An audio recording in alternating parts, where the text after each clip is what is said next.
आदाब नाजरीन, मैं हूं आपके साथ आपका मेजबान रहीम अहमद खान। हमारा उत्तर प्रदेश उत्तराखंड में आपका स्वागत है। दिखाएंगे रियासत की तमाम बड़ी खबरें। आगाज हेडलाइंस के साथ। सिद्धार्थनगर में बोले सीएम योगी आदित्यनाथ, मोदी को तीसरा कार्यकाल दीजिए, तीसरे नंबर की अर्थव्यवस्था बनेगा भारत।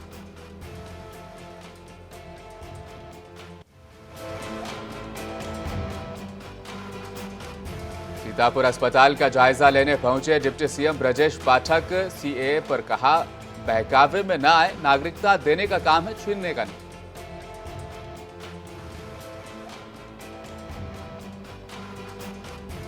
अमरोहा की राजनीति में पहली बार सियासत से हटकर अलग कदम, कांग्रेस नेता ने शहीदों के परिवार वालों को बांटे प्लॉट।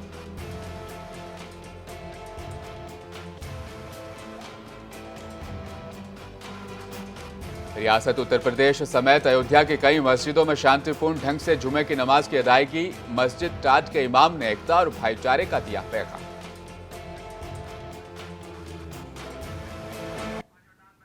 और अब खबरें तफसील के साथ। सीएम योगी आदित्यनाथ ने कहा कि जो भारत दुनिया के 11वें नंबर की अर्थव्यवस्था के रूप में जाना जाता था, वह आज मोदी जी की क़यादत में 5वें नंबर की अर्थव्यवस्था बन चुका है। मोदी जी को तीसरा कार्यकाल दीजिए, भारत अगले 3 सालों में तीसरे नंबर की अर्थव्यवस्था बन जाएगा।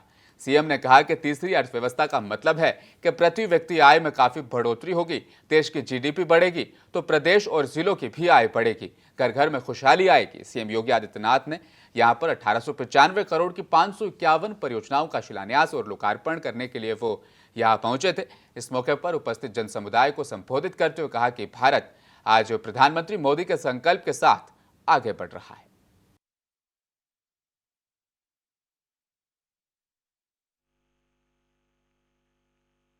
सेफलाइटिस से सबसे अधिक पीड़ित कोई जनपद था, उनमें से सिद्धार्थनगर जनपद भी एक था। मैंने अपनी आंखों से पिछले 30 वर्ष के अंदर हजारों बच्चों को इंसेफ्लाइटिस की महामारी से काल कलवित होते हुए देखा है। उन बच्चों के जीवन को बचाने के लिए सड़क से संसद तक लड़ाई लड़ता था और तब मेरे साथ भले विपक्ष में उस समय श्री जगदम्बिका पाल जी रहे होंगे, लेकिन मेरे साथ तब भी वहां मेरी आवाज के साथ आवाज मिलाने का काम करते थे। तो विपक्ष का एकमात्र सांसद होता था जगदम्बिका।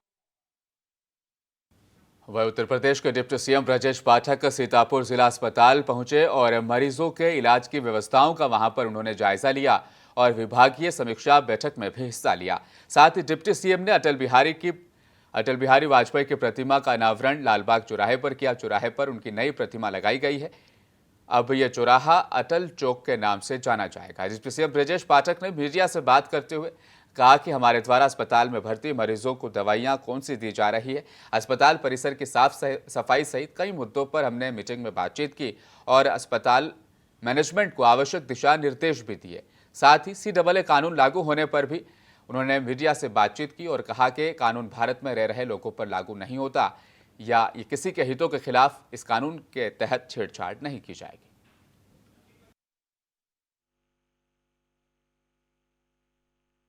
कुछ राजनीतिक दल निजी स्वार्थों बस इस प्रकार के जनता को गुमराह करने का असफल प्रयास कर रहे हैं। सीए कानून पास होने पर भारत के किसी भी व्यक्ति पर लागू नहीं होता। ये बांग्लादेश, पाकिस्तान, अफगानिस्तान के जो हमारे शरणार्थी भाई बहन हैं, उनको नागरिकता देने के लिए कानून है। वहाँ पर उन पर अत्याचार अनाचार हुए थे। जो हमारे धार्मिक अल्पसंख्यक उन तीनों देशों से भारत में आए हैं, उनको नागरिकता देने का कानून पास हुआ है। पूरे प्रदेश में सभी लोगों ने स्वागत किया है। ऐसे अवसर पर नरेंद्र मोदी जी का, माननीय गृह मंत्री अमित शाह जी का बहुत बहुत अभिनंदन। अटल जी की मूर्ति का अनावरण सीतापुर जनपद में चौराहे पर होने जा रहा है। पूरे जिले में हर्षोल्लास का वातावरण है। मैं जनपद वासियों को बहुत बहुत बधाइयां देता हूं। रियासत उत्तर प्रदेश समेत जिला अयोध्या की तमाम मस्जिदों में आज रमजान का पहला जुमे की नमाज पूरी तरह सकुशल शांतिपूर्ण ढंग से अदा की गई। मरकज अहले सुन्नत मस्जिद टाट के इमाम ने इस मौके पर एकता और भाईचारे का पैगाम दिया। तो वहीं शिया धर्मगुरु मौलाना जाफर रजा अब्दी रमजान के इस मुबारक महीने का मतलब उन्होंने समझाया और प्यार मोहब्बत का पैगाम दिया।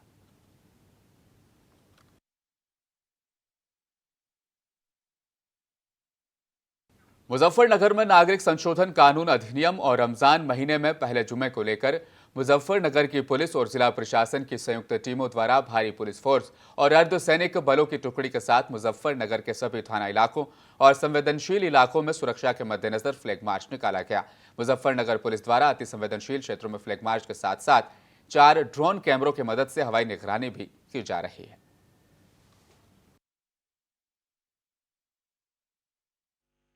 जैसे आप जानते हैं कि आने वाले त्यौहार है, होली है, रमज़ान है, आने वाले त्यौहार और इलेक्शन की अनाउंसमेंट इमिनेंट है, कभी भी इलेक्शन की अनाउंसमेंट हो सकती है। और जो सीए लागू हुई है इसके संबंध में एक पूरा ज़िले में 9:30 बजे से 30-35 गाड़ियों के साथ एक फ्लैग मार्च किया गया। ये तो ज़िले हेडक्वार्टर में है और अन्य तहसील हेडक्वार्टर में भी ये चल रहा है।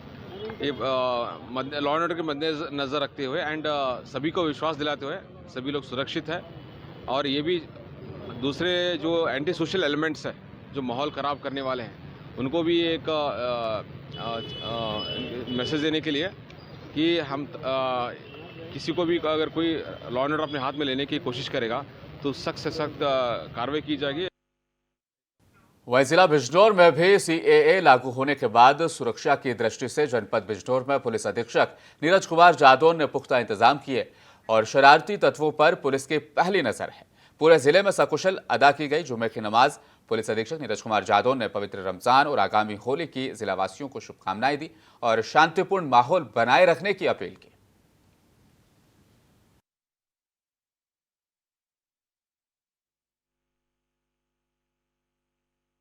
पहले से ही हम लोग तैयारी हम लोगों ने कर रखी है। सभी संभ्रांत लोगों से, सभी धार्मिक गुरुओं से हमारी बातचीत हो रही है, थाना स्तर पे बातचीत हो रही है, मुख्यालय स्तर पे भी बातचीत हुई है, तो कोई इश्यू नहीं है। और सुरक्षा की दृष्टिगत हम लोगों ने यहाँ पे 298 सेक्टर्स बने हैं, जहाँ पे सेक्टर पुलिस अधिकारी हैं, साथ ही साथ उनके साथ सेक्टर मजिस्ट्रेट भी तैनात है। इस संबंध में जिलाधिकारी महोदय से भी बात कर ली गई। हमारे पास 2 पैरामिलिट्री कंपनी है पैरामिलिट्री फोर्स की, जिनसे हम निरंतर फुट पेट्रोलिंग कर रहे हैं और पूरी तरीके से शांति व्यवस्था है, अच्छे से नमाज पढ़ी जा रही है, कहीं कोई इश्यू नहीं है। हरिद्वार लोकसभा सीट से भाजपा उम्मीदवार पूर्व मुख्यमंत्री त्रिवेंद्र सिंह रावत जैसे ही आज दिल्ली से उत्तराखंड की सीमा नारसन बॉर्डर पर पहुंचे तो भाजपा के हजारों कार्यकर्ताओं ने त्रिवेंद्र सिंह रावत का फूल मालाओं और ढोल नगाड़ों से जोरदार स्वागत किया। इस मौके पर भाजपा के पूर्व कैबिनेट मंत्री मदन कौशिक, भाजपा विधायक प्रदीप बत्रा, जिला पंचायत अध्यक्ष किरण चौधरी समेत भाजपा के दर्जनों बड़े नेताओं ने भी त्रिवेंद्र सिंह रावत का फूल मालाओं से स्वागत किया। इस दौरान पूर्व सीएम त्रिवेंद्र सिंह रावत ने कहा कि देश के पीएम नरेंद्र मोदी और भाजपा संगठन ने जो उनका सम्मान किया है वे इसे कभी भुला नहीं पाएंगे और प्रधानमंत्री मोदी के नाम पर पूरे देश में भाजपा की जीत का परचम लहराएगा। उन्होंने बीजेपी कार्यकर्ताओं से कहा कि अब की बार 400 पार के नारे के साथ भाजपा सरकार केंद्र में बनेगी। उन्होंने कहा कि देश के प्रधानमंत्री मोदी ने देश ही नहीं विदेशों में भी अपनी अलग पहचान बनाई है।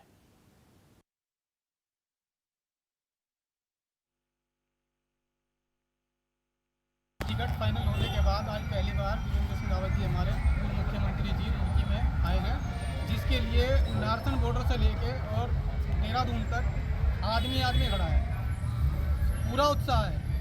आप ये मान के चलो एक तरफा चुनाव है, 450 को और बीजेपी 450 की बार बहुत उत्साह। बीजेपी भारी मतों से जीतने जा रही है हरिद्वार सीट, भारी मतों से, जो कल्पना भी विपक्षी ने ना करी होगी कभी भी किसी ने भी। कुछ नहीं है, कुछ नहीं है मामला बीजेपी के सामने, कोई भी मामला यहाँ टिकता नहीं किसी भी प्रकार से। मोदी जी की योजनाओं के सामने, मोदी जी के विकास के सामने कोई नहीं टिक रहा सामने। और अमरोहा में बहुत ही अलग तरह की सियासत देखने को मिली। अमरोहा में कांग्रेस नेता ने शहीदों के परिवार वालों को प्लॉट बांटे हैं जिन्होंने देश के लिए अपना बलिदान दिया। हम भी करें उनका सहयोग। कांग्रेस पार्टी के प्रदेश महासचिव सचिन चौधरी ने अमरोहा की राजनीति में पहली बार सियासत से अलग हटकर ये काम किया है और कहा कि हम भी करें सहयोग, जिसकी चर्चा अब जिले भर में हर किसी की जुबान पर है। दरअसल उन्होंने आज देश की सेवा करते हुए सीमा पर शहीद हुए शहीदों के परिवार वालों को एक प्लॉट अपने निजी खर्चे से तोहफे में दिए। सचिन चौधरी ने कहा कि उनकी कमी तो पूरी नहीं कर सकता, लेकिन जो मैं कर सकता था वो मैंने कर दिया। शहीदों के परिवार वालों को प्लॉट देने को लेकर सचिन चौधरी के ऊपर उंगली उठाने वालों के सामने शहीदों के परिवार वालों को दिए गए प्लॉटों की रजिस्ट्री दिखाकर सच उन्होंने सामने रख दिया।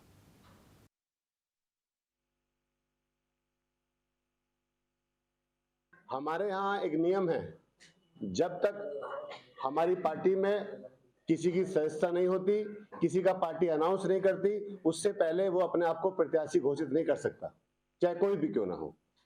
आदरणीय राहुल जी, प्रियंका जी, सोनिया जी, खड़गे जी, सब लोगों को आप देखेंगे, सब लोगों का एक नियम बना हुआ है, एक सीसी का प्रोसेस है हमारे यहाँ। सीसी होती है, सीसी के बाद लिस्ट जारी होती है, लिस्ट जारी होने के बाद ही कोई प्रत्याशी लिख सकता है। ये फेक फोटो है, अभी हमारी पार्टी की तरफ से कोई आधिकारिक घोषणा नहीं है, और जब आधिकारिक घोषणा होगी तो आपको बता दिया जाएगा। इस तरह की अफवाहों से बचें।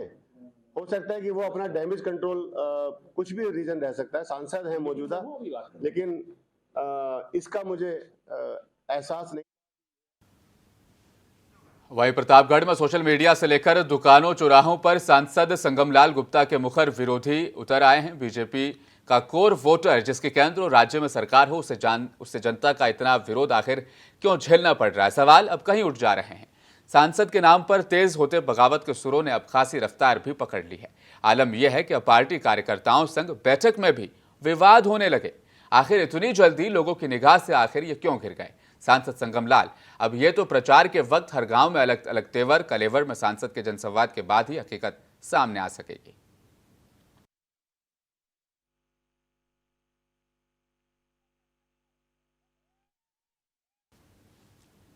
जिला बांदा के बबेरू तहसील इलाके के मरका गांव में एक शख्स ने फांसी लगाकर आत्महत्या कर ली। जैसे ही परिजनों को इस बात की खबर हुई तो कोहराम मच गया। मौके पर पहुंची पुलिस ने शव को कब्जे में लेकर पंचनामा भरकर पोस्टमार्टम के लिए मेडिकल कॉलेज बांदा भेज दिया। वहीं परिजनों ने बताया कि यह एक ट्रैक्टर लोन पर इन्होंने लिया था, जिसकी किस्तें वो वक्त पर नहीं भर पा रहे थे। इसकी जमीन भी इनके पास नहीं है और दूसरों की जमीन लेकर बटाई का काम ये किया करते हैं। वहीं पुलिस के द्वारा इस घटना को देखते हुए जांच पड़ताल में अब पुलिस जुट गई है और कहा कि पोस्टमार्टम रिपोर्ट आने के बाद ही आगे की कार्रवाई की जाएगी। जी सर, एक हैंगिंग का केस था, मरका आया था अस्पताल, क्या है?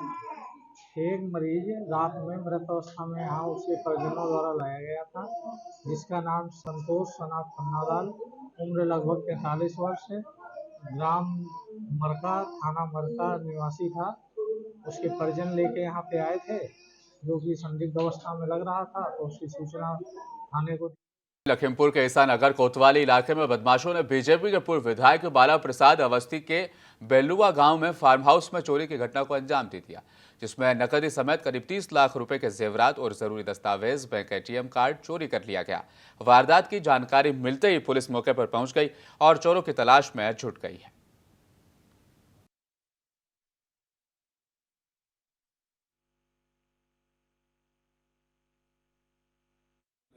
वो अपने परिवार के साथ घर पर मौजूद थे। रात्रि में किसी अज्ञात व्यक्तियों द्वारा घर में चोरी कर लिए। जब उनकी पत्नी जब जगी थी सुबह तो देखा था कि सभी ताले खुले हुए थे। इस संबंध में देश भर में होने वाले आगामी लोकसभा इंतखाबात के मद्देनजर आगरा प्रशासन लगातार मुस्तैद दिखाई दे रहा है।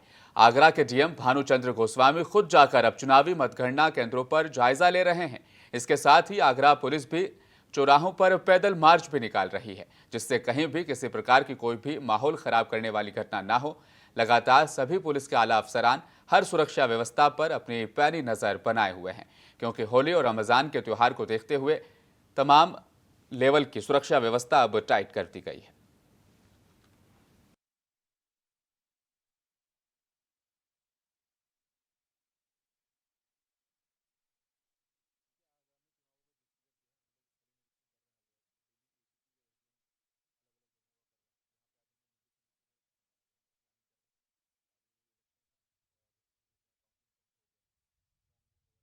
के लिए हम लोग ये अलग अलग जगहों का निरीक्षण कर रहे हैं। उसी क्रम में यहाँ का निरीक्षण किया गया है और इसके अनुसार जो है सुरक्षा का प्लान हम लोग आगे विकसित करेंगे और किस तरह से पोलिंग पार्टी रवाना होंगी वो सारी चीज़ें हम लोग विकसित करेंगे और यहाँ से हम लोग सकुशल इलेक्शन संपादित करेंगे।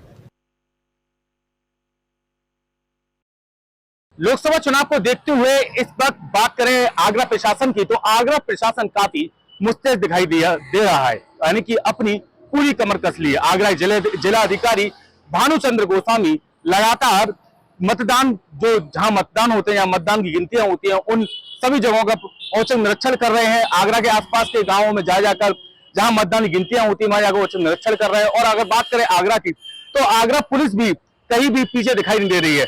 आगरा के समस्त चौराहे पर आगरा के बड़े से बड़े पुलिस आला अधिकारी खुद अपनी समस्त फोर्स को लेकर लगातार पैदल मार्च कर रहे हैं, जिससे किसी भी प्रकार की सुरक्षा में कोई सेल न लग जाए। और जाहिर सी बात है, होना भी चाहिए, क्योंकि त्योहारों का वक्त है। इधर मुसलमानों का बड़ा ही चर्चित त्योहार यानी कि रमजान चालू हो और उसके साथ होली भी नजदीक है, तो इसको देखते हुए पुलिस अधिकारियों की कई छुट्टियां भी कैंसिल कर दी गई हैं, जिससे किसी प्रकार का कोई माहौल ना बिगड़ पाए। मुंसफ टीवी से विशाल Goswami report, Agra, Uttar Pradesh. Online fraud के कई किस्से कहानियां आपने सुनी होगी, लेकिन संभल जिले में तैनात महिला डिप्टी कलेक्टर अब ऑनलाइन फ्रॉड का शिकार हो गई।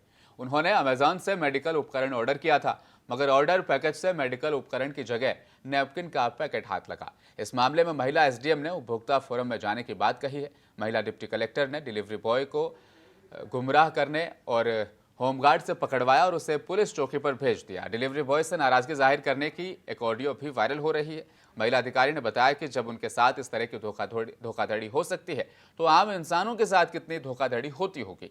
डिप्टी कलेक्टर वंदना मिश्रा ने बताया कि इस मामले में उन्होंने अमेजन कंपनी के मैनेजर को 1 दिन का वक्त दिया है। अगर इस दौरान उनका ऑर्डर कराया हुआ सामान नहीं आता है, तो वह उपभोक्ता फोरम में जाएगी। साथ ही पुलिस कार्रवाई की बात भी कही है।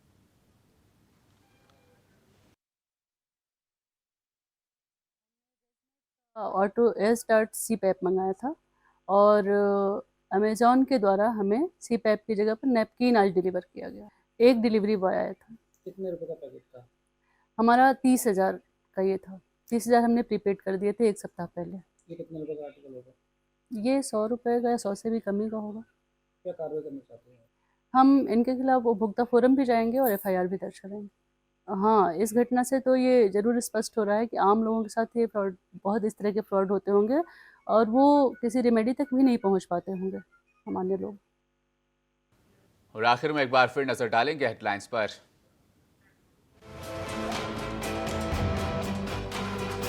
सिद्धार्थनगर में बोले सीएम योगी, मोदी को तीसरा कार्यकाल दीजिए, तीसरे नंबर की अर्थव्यवस्था बनेगा भारत।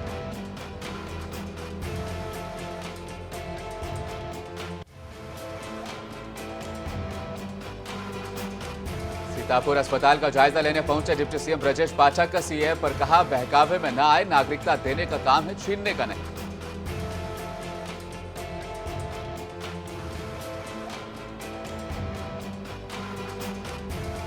और अमरोहा की राजनीति में पहली बार सियासत से हटकर अलग कदम। कांग्रेस नेता ने शहीदों के परिवार वालों को बांटे फ्लॉट।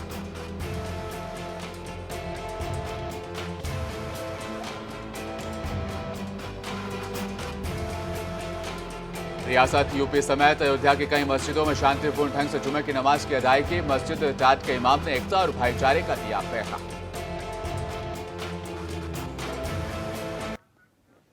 हमारा उत्तर प्रदेश उत्तराखंड में फिलहाल इतना ही। मजीद खबरों के लिए बने रहिए हमारे साथ, देखते रहें मुंसिफ टीवी न्यूज।